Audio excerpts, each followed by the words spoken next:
नमस्कार मित्रांनो, viral Indian या यूट्यूब चॅनलवरती तुम्हा सर्वांचं पुन्हा एकदा मनापासून स्वागत। तर मित्रांनो, महाराष्ट्रातील संतांबद्दल जर बोलायला गेलं तर आपल्या नजरेसमोर फक्त एक नाव जास्त येतं, ते म्हणजे संत ज्ञानेश्वर।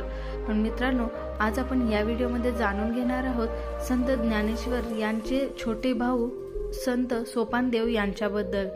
संत ज्ञानेश्वरादी भावंडात तिसऱ्या क्रमांकाचे स्थान हे संत सोपानदेव यांचे आहे।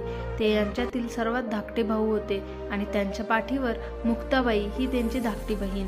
ही भावंडे सतत एकमेकांसोबत राहिली, वावरली। त्यांचे जीवन एकमेकांपासून वेगळे करताच येत नाही।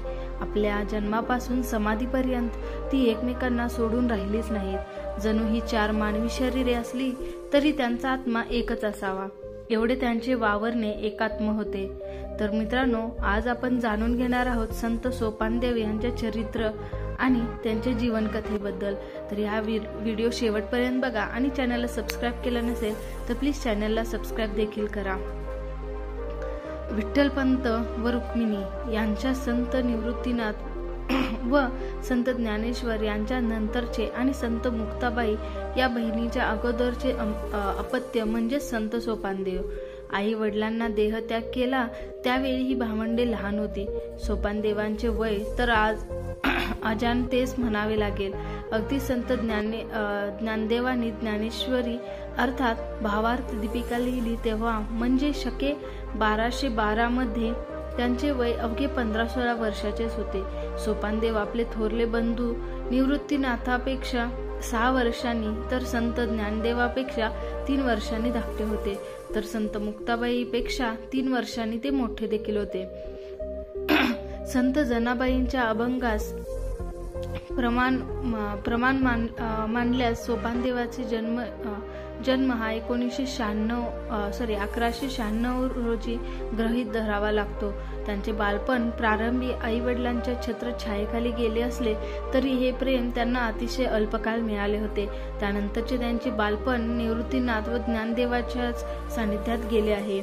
सोपानदेवांना आपल्या आई वडिलांकडून सुसंस्कृत जीवनाचा वारसा मिळाला होताच, शिवाय त्यानंतर थोरल्या भावंडांनीही त्यांच्यावर उत्तम संस्कार केलेले आहेत। आई वडिलांच्या समवेत त्र्यंबकेश्वराची यात्रा त्यांनी अतिशय लहानपणीच केली होती। त्यावेळी निवृत्तीनाथाच्या गर्भगिरीच्या जंगलात हरवण्याचा प्रसंग त्यांच्या जीवनात अविस्मरणीय ठरला होता। पुढे भावंडांसोबत शुद्धीपत्र मिळवण्यासाठी त्यांनी पैठणला प्रयाण केले। परतीच्या प्रवासात नेवासा येथे या भावंडाचा प्रदीर्घ मुक्काम पडला होता। नंतर भावंडांसोबत पंढरपुराची वारी आणि नामदेवादी संतांबरोबर तीर्थटनही केले त्यांनी।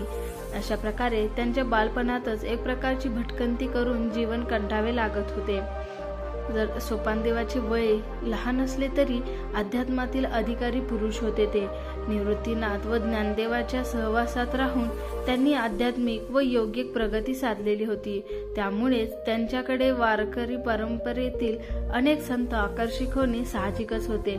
काही संत जनांनी त्यांचे शिष्यत्व पत्करल्याची नोंद ही विविध अभंगातून आपल्याला मिळते। तर मित्रांनो, ही होती संत सोपानदेव यांच्याबद्दलची थोडीशी माहिती।